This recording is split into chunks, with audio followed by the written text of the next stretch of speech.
so we're good. Our mics are on, you sure? I'm sure. Okay. I see our green movement, so we're good. Okay, let me get my chair. If the legs fall, it's not my fault. It's your fault. I'm suing. Somebody else put them together, not me. Suing Bolt Mortgage. So.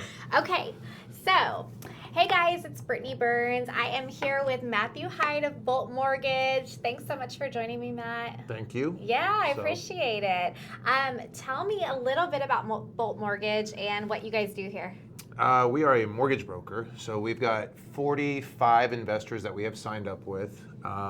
The benefit of us is we can do one credit pool, and we have 45 investors that all have different guidelines and stuff, so we know how to place the loans, be able to find best rates, best programs, give the tools to the agents to be able to grow their book of business, because the buyers don't have to have like a buyer fatigue. You know, a lot of times, like I was with another company for about 12 years, and it was great, but the market's having to expand. We're having to go into like non-QM products. So now Bolt has a wide variety of non-QM to where client comes in, he may not fit the traditional financing, but we got a lot of tools and programs that can get them into other different types of financing. That's awesome. And when did you start Bolt Mortgage? In my head or in reality? Either one. So both. 2019, I thought about going independent, opening up a broker shop. Got nervous. Right before the pandemic. Before the pandemic, yeah. You could see because, like, you know, I got in this business in 2005. 2008, the market crashed. 2012, it kind of rebounded at the bottom and started climbing. We had a good 7-year run, and you could start seeing the 7 years was kind of hitting that plateau in late 2019. So then I started thinking, okay, what's next for me, for self-development, for growth? So, you know, I started catastrophizing in my head, like, what if I go independent and I don't do the right thing or don't do the right programs for my agents and stuff? So, you know, I kind of shelved it, got scared. COVID happened. We all know it was a good 2-3 year run out of COVID. Rates were low. Anybody was a $1 million producer for loan officers and stuff. And so finally, when in 23-ish, I started doing a coaching program. Coach Michael Burt got me into his program. Started doing that. He started opening up my mind, started doing coaching with Dave Blanchard. And then finally in 24, all the moon and stars started to align. And I said, you know what? This is when I need to do it. So literally into 23, earlier 24, I pulled the trigger, started forming the company, and launched it in April of 24. It actually became a reality. That's awesome. So, congratulations. So yeah. That's amazing. So how has things been since you launched in 24? Like it's been over a year now. Like, it's been over a year. Yeah. We just celebrated 1 year. Team is doing great. You know, I've brought on a couple of really great LOs that have been in the business, so that's been very helpful. Kind of showing them. You know, we've all lived in this fear of, you know, the retail world is the best thing because you get in-house underwriting supposedly and stuff. But in reality, these underwriters are not in your office physically. They're working in Ohio, they're working in California, Florida. You know, in the broker world, it was just kind of like, oh, well, if you're not working with that same underwriter, you're not going to get the loans through. Well, in reality, that's not the case. If a loan fits inside the box to get to the finish line, that's the least of my worries and stuff. But I mean, the team has grown, their volume is growing, the name Bolt is actually getting to become a real good brand out here, and that's my main thing is I wanted to make sure I'm able to control who's on the team and who's representing us. Absolutely. You know, I don't want to say, oh, that's my redheaded stepchild branch. That's not, it has nothing affiliated with us and stuff. So now I get to kind of control who is part of Team Bolt. Yeah, absolutely. Yeah, so. You're the man in charge, and you get to say, this is what's going to go on in my branch, and exactly. This is who works for me, and this is who represents us, and who doesn't. You know, I really wanted to be able to give the loan officers the ability to have that retail feel, but with wholesale pricing and transparency. More of a boutique type. Like in the retail world, you've got corporate margins, branch margins, and the LO margins. Right. And it gets hard because like you start stacking multiple margins, you get priced out. Yeah. Here, it's just, here's the margin. You can, and the LOs have full capacity to be able to change those margins and drop it down to be able to be, you know, to outdo the competition. Right. So you started in 2005. What caused you to go into lending? How did you get your start? So in high school, there's a girl that I dated, and her father had a good friend that anytime I went over to the house, he was always there. And I was like, dude, do you ever work? And he was like, no, I own 25 real estate properties. I was like, really? And he told me, he goes, yeah. He goes, I just do property management. I go and fix the problems and stuff. So he started telling me buy houses and stuff. So at 18, I bought my first house. Wow. 19, 20, bought a condo, which dumped that later on. 23, me and my wife bought my third house together. And so just kind of have started building that. But at 23, that's when I got the opportunity to leave car sales and get into mortgage financing. Wow. So started with AmeriQuest Mortgage. They collapsed less than 1 year. Started with Home 123. They collapsed less than 1 year. And then started with another 2 retail companies since then, and 17 years. Wow. So, and then finally just said, you know what, I'm ready to be my own boss. What did you learn in those 2 original years with the companies that collapsed? What was your takeaway with those companies that collapsed? Don't get too comfortable, because things do change. That's you know? true. You gotta, I mean, it was just like be flexible. It was just like the company I was with for 12, almost 13 years. You know, I ended up leaving in August of 24, and January, February of 25 this past year, they ended up packaging up and being bought out. So, Yeah. you know, you kind of start seeing the writing on the wall, and so it was definitely something that I look back, I'm glad I pulled the trigger and made the jump. But, you know, it's like nothing's here. Don't get too comfortable, Yeah, you know, 100%. and stuff. And you have to be able to adapt to change, you know. And so like when I got into this business, you know, I watched a lot of my buddies that were in it end up falling out because they couldn't adapt to change. And so it's just part of, you have to evolve. I mean, right now we're dealing with AI. Yeah. You know, and AI is literally, I took an appraisal and I put it into AI and put 2 of the same appraisals into AI and said, tell me the changes between the 2. And within a matter of seconds, it pinpointed, one was conventional, one was FHA, and broke out everything that was different. Wow. And it, versus like me having to read through it, I mean, I already knew what was like the changes, but it's just crazy seeing how fast it picked it up. How quickly, yeah. So. 100%. How are you guys using AI in your business now to help you? So a lot of the investors are using that to scan docs and get the approvals done out quicker, which is cool because it's really simplifying and like streamlining the process. So now we're able to put files in, and depending on capacity and depending on investor, some investors lean heavily into AI. AI kind of gives them the cliff notes of what they're going to be reviewing versus an actual human having to do it.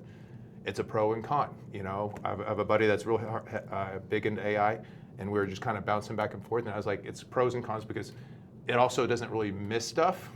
And so like if you put in a bank statement into AI, it's gonna pick up, oh, there's 2 non-reoccurring, or there's 2 reoccurring charges that are, you know, populating. And it may have just been something that the client didn't disclose on the application, so now we gotta overcome that hurdle. Yeah, you gotta dig deeper. You gotta dig deeper and stuff. So 100%. What do you think is in the future for Bolt Mortgage? Like, I'm sure you've got like a 5-10 year plan in mind. You know, what's the goal? I want to grow into Texas deeper. You know, different pockets and stuff. Houston, San Antonio, Austin, the big markets. Put 8 to 12 different key loan officers in those Houston or in those markets. Give them the tools. Bolt provides a CRM to the loan officers. They provide them, you know, high yield payout for the compensation. So it's really giving them that retail feel, but the transparency, and that's the key thing, transparency into the pricing, you know, into like what the clients are paying, what they're making. You know, a lot of times everything gets hidden into the corporate charges, and so with Bolt, the whole key thing is Bolt's acronym is built on loyalty and trust. I love that. And so with that, it's being transparent, you know. A buddy of mine said, you can't run a company and be transparent with the team. And I was like, I disagree with that. So I want to prove that fact that you can be transparent. And as long as the team's being successful, they're going to make your company 10 times more successful. Oh, 100%. Because they believe in it. Yeah. So if they have as long as your vision's there to help them elevate them, they're going to keep growing with the company. Yeah, and if they feel appreciated, they're going to stick with you. 100%. Yeah. So. How many people do you have working for you right now? So we've got 12 loan officers and marketing director, and then we are that's our group. And then we have partnerships with different processing companies and stuff. That's amazing. So. And then you've got like these extra benefits, like you rent out this room here that we're Correct, in right now. So the building, that was just something different. So, I literally want to be close to where I live. And so the building came up for sale and my wife and me found it. And, it used to be a daycare. And so now it's like literally, we've got the whole right side of the building and then got some satellite offices that'll rent through different, that'll rent spaces. Awesome. And you also have, do you rent out event spaces, or I know you have your meeting space and whatnot. The training room, we got the hub. So one of my buddies texted me today, he owns a roofing company. He's like, hey, can I use the hub to do a training there? And I was like, yeah, for sure. So if agents want to use it for, to attract clients or, stuff like that, I'm definitely, the space is available. It can accommodate up to 40 people. Awesome. Okay, perfect. And so some personal questions. Mm-hmm. What do you like to do for fun? I love poker, but I don't go gambling to the casinos because I know I'm the world's worst gambler. I never know when to walk away from the table. There's never a content, but I love just playing local poker. Hunting season, that's my favorite time of the year, late September through January. I didn't grow up hunting, and so it was just, a couple of buddies had taken me over the years when I was younger, and just being out there and being one with nature. And then my cousin said, hey, take up a bow and start doing bow hunting, and then you start doing that, and then it's even more adrenaline. So being out there, being in the woods and stuff. I'm in the city all day, so I like to be able to. That's my disconnect time. That's your relaxation. Yeah. And then obviously spending time with the family. Like we just got back from a family vacation. We leave in a couple weeks to go to Costa Rica. So, my wife's making sure that she puts the vacations there because the kids are growing up quick. Yeah. You know that just with yours that you blink and all of a sudden you're like, oh crap, you're in late high school. Goes by so quick. And they're driving and stuff. My daughter just turned 15, so seeing her, I'm fixing to start taking her in the high school parking lot driving. Then watch out, she'll be going down 518. So I'm like, oh my goodness, but I think it's fun seeing them grow, but it goes by quick. How long have you been married? Just celebrated 17 years this past Friday. That's awesome. So 7/11/08, and then we've been together for 20 years. That's amazing. We've known each other for 20, and then together for 17. So your daughter just turned 15, and your son is how old? He is 12. Aww, so that's awesome. Daughter's like 15, going on 28. Yeah, I think. sassy. Sassy. Yeah. She knows it all, but she's a very good kid. That's amazing. And then you guys live here in League City. You're nearby, so local. What's crazy is with League City, we literally moved in. Me and Julie moved into League City, like from Clear Lake. But I remember when we moved into League City in 2006, that sign right down 518 said 56,000 people. That's crazy. And now it's like $100-something. $120,000, 120,000 Yeah. people. Oh my You can God. definitely tell it and feel it, but it's it's still safe. I feel like with League City, you can go up to the small mart. You're not having to look around your shoulder all the time and stuff. Yeah. You still got to be aware of any surroundings, but it's still a safe city feel and stuff. Exactly. And it's a tight-knit community. So is that why you chose League City for your office space, just because you were already established here? I mean, I wanted to be able to be a permanent fixture in the town, right? And so part of that was, being in the business since 2005. I kept having to move spaces. I think I was in 4 or 5 different professional buildings, and finally we kind of got tired of burning money out of rent because paying rent's not good. No. And wanted to own something. And so, like I said, my wife found the building, and so we put it together and made sense for us to buy it, and we bought it, and then we're now going on 11 years here. Wow, it's been that long already? 2015, October. 10 years, I'm sorry, 10 years. Gosh, it doesn't seem So I bought like it in that early long. 15, and then we moved in October of 2015. I didn't even realize it had Yeah, been it's that been long. 10 years. Wow. So. That's crazy. It still feels like a new building. Yeah. Like it still looks really good. It's upkeep and stuff. Yeah. And then my wife will come in there and redecorate and stuff. So. That's awesome. I So, love that. So we talked about like what's in the future, what's in store for y'all. Anything else, like any parting words that you want people to know about you or know about Bolt, like anything that you want to share with your viewers or the community? Yeah, I mean, to realtors, to clients, to past clients and stuff. I mean, one thing is serving the community. Being there, being open, being transparent, owning our files, making sure that we get them through. 'Cause, there's a lot of moving parts of people's finances. Yeah. And, some files we can get through quicker than others. Some files take a little bit of different elbow grease, but that's part of it. What I love about my job is, yes, I'm looking at the same like files every day, but every client's need is different. Yeah. And so, yes, I'm taking the same calls, looking at the same bank statements and tax returns, but it's unique. Every file is just different. There's so many different moving parts, and so we definitely take pride in that. And the same thing is that I've told the team, own your files, know what's going on, know it's the biggest investment that these clients are putting out there and wanting to invest in, and make sure that we execute and, you know, under promise and over deliver. Yeah.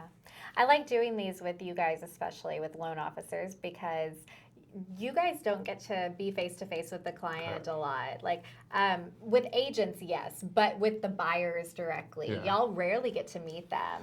And so it's a nice way to let your personality shine a little bit. 100%. Like, it's before COVID, I was always going to the closings, and now it's just like, since COVID, it's like, you know, try to make the couple of the closings and stuff like that. But if a client says, Matt, will you be there to support me? I'm like, 100%. Yeah. I will always show up for the clients and the agents and stuff. And that's rare, honestly. A lot of lenders don't. Like, a lot of lenders don't make it to the closings or ever meet the client. And that, I would say that's normal, but it's nice that you try to show up for them. Yeah, and the one thing is, I keep all my clients, you know, saving my phone. So if they do call me, I have that history to kind of go back. Contacts. Yeah, it's so funny because I can have a client call me from 13 years ago, and literally I can tell them, I can pretty much tell you which neighborhood they bought. I can tell you, you know, who their agent was for the most part.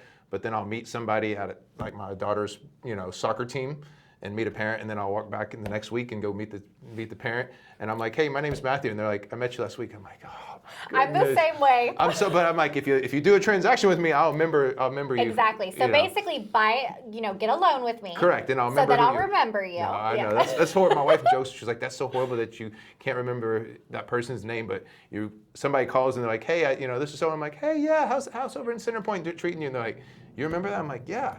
It's imprinted into my head. Well, yeah, because you did it for 30, 45 days, whatever, 21 days, whatever, correct. However long and we it got took. we got personal and having to work with the clients. You get to see their needs and stuff. Yeah, 100%. Yeah, that's amazing. Well, thank you so much for doing this with me and taking the time out of your day to do this. I really appreciate it. I appreciate you being able to sit down with me and let me tell my story. Yeah, it's been a pleasure. Well, thank y'all so much. All right, y'all have a good day. Bye. Bye.